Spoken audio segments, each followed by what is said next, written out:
Hi class, and welcome to lesson 8.1, divide fractions and whole numbers. Let's take a look at our essential question. How do you divide a whole number by a fraction and divide a fraction by a whole number? Well, we're looking at our investigate, and some of the materials that we may need are some fraction strips. Now, you may not necessarily have those at home, but you do know how to make them. So let's take a look at our word problem.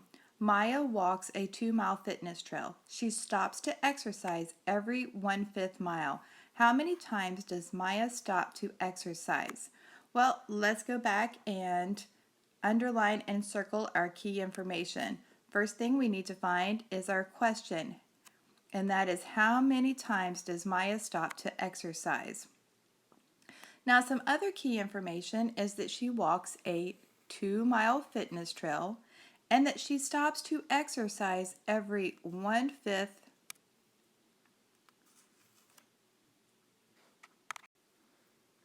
mile. Okay, our first step in solving this problem is to draw a number line from 0 to 2. Divide the number line into fifths. Label each fifth on your number line.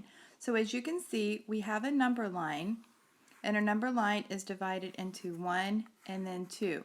And then with each of these, it is divided into 1/5, 2/5, 3/5, 4/5, 5/5, because we know 5/5 equals 1, and then 1/5, 2/5, 3/5, and now we'll draw our 4/5, and of course, this is going to be our 10/5, because 10/5 is equal to 2.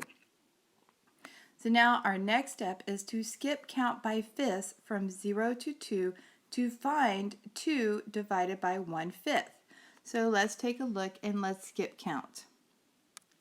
So we're going to go from 0 to 1/5, 2/5, 3/5, 4/5, 5/5, which we know also equals 1 whole, 6/5, 7/5, 8/5, 9/5, and 10/5, which we also know equals 2.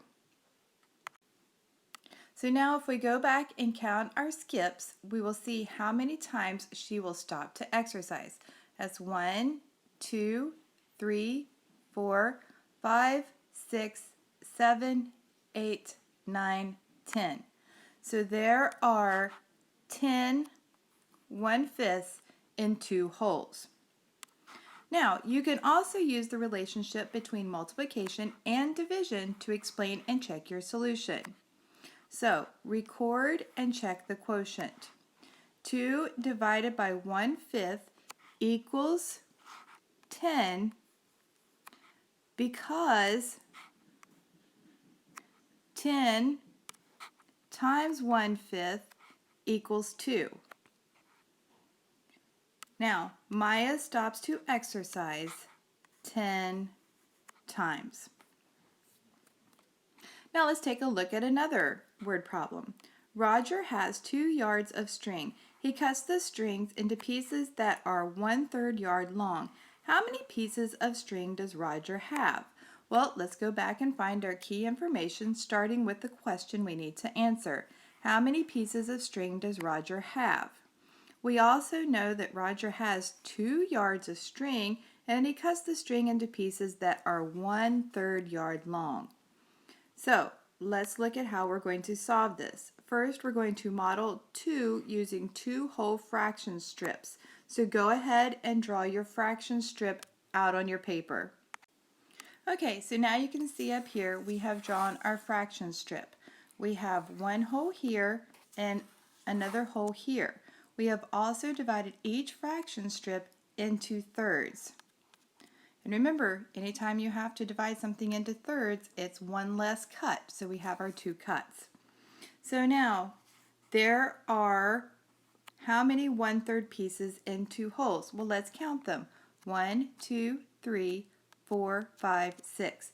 So we see that there are 6 1/3 pieces in 2 holes. So now we can record and check the quotient. 2 divided by 1/3 equals 6, because 6 times 1/3 equals 2. So Roger has 6 pieces of string. Okay, let's draw some conclusions based upon our investigate. So, let's look at number 1. When you divide a whole number by a fraction, how does the quotient or the answer to that division problem compare to the dividend? Well, the answer to that is the quotient is greater than the dividend, which means your answer is going to be bigger than what goes in the house. When I divide a whole number by a fraction, I am finding the number of parts it takes to make up each whole. So let's look at the next one.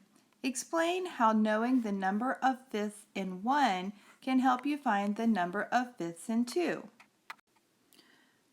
Okay, to answer that question, if I know the number of fifths in 1, I can multiply that number by 2 to find the number of fifths in 2.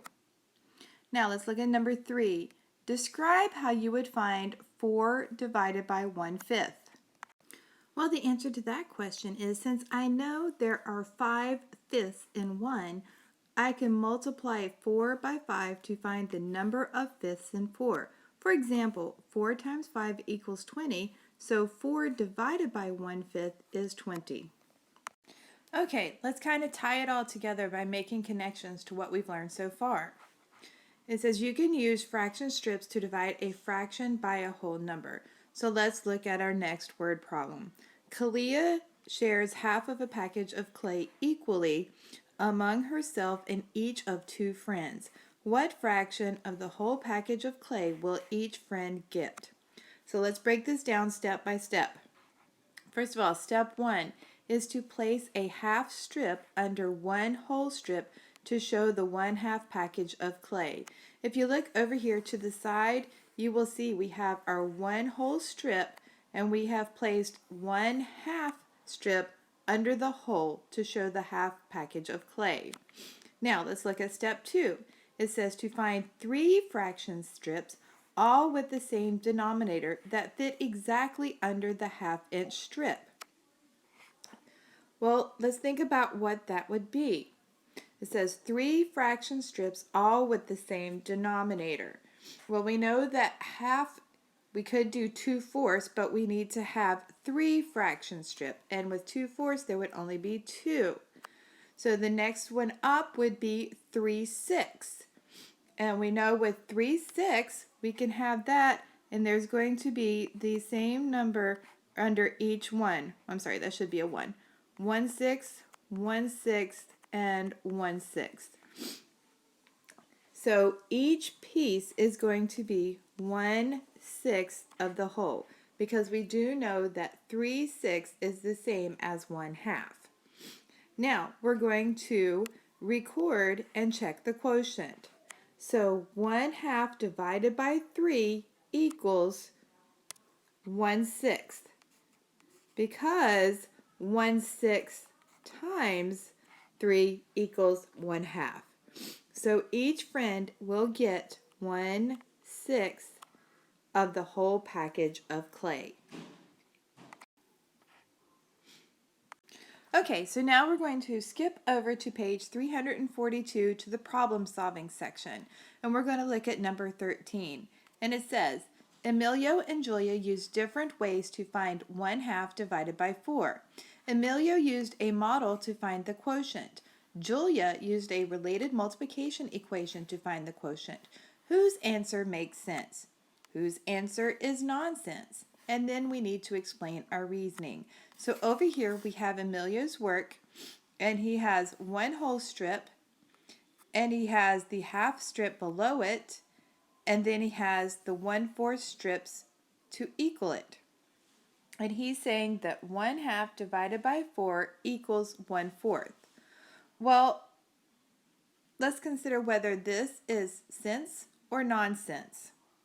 Well, based upon our last problem, we know that Emilia's answer is nonsense. Instead of finding 4 fraction strips with the same denominator to fit exactly under 1/2, he found only 2 fraction strips. So basically, his model shows 1/2 divided by 2 equals 1/4 instead of 1/2 divided by 4. So let's take a look at Julia's work. And Julia is saying that if 1/2 divided by 4 equals x, then x times 4 equals 1/2. Well, I know that 1/8 times 4 equals 1/2, so 1/2 divided by 4 equals 1/8 because 1/8 times 4 equals 1/2. So we know after reviewing that Julia's answer makes sense. Since multiplication and division are inverse operations, we can use this relationship to find the quotient by writing a related multiplication equation. So, for the answer that is nonsense, describe how to find the correct answer. Well, to answer that question, we could find 4 fraction strips with the same denominator to fit exactly under the 1/2-inch fraction strip. I could use 1/8 fraction strips because we know that 4/8 is the same as 1/2. So if you were going to find 1/2 divided by 5, explain how you would find the quotient using fraction strips. Okay, to answer that question, I would show a 1 whole strip with a 1/2 fraction strip under it.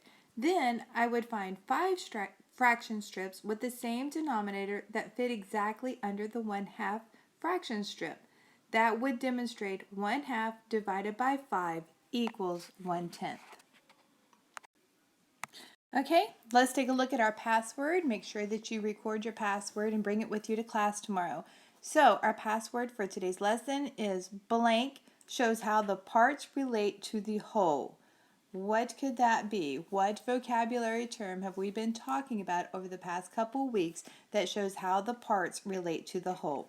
Be sure you record it, bring it with you to class tomorrow, and see you then.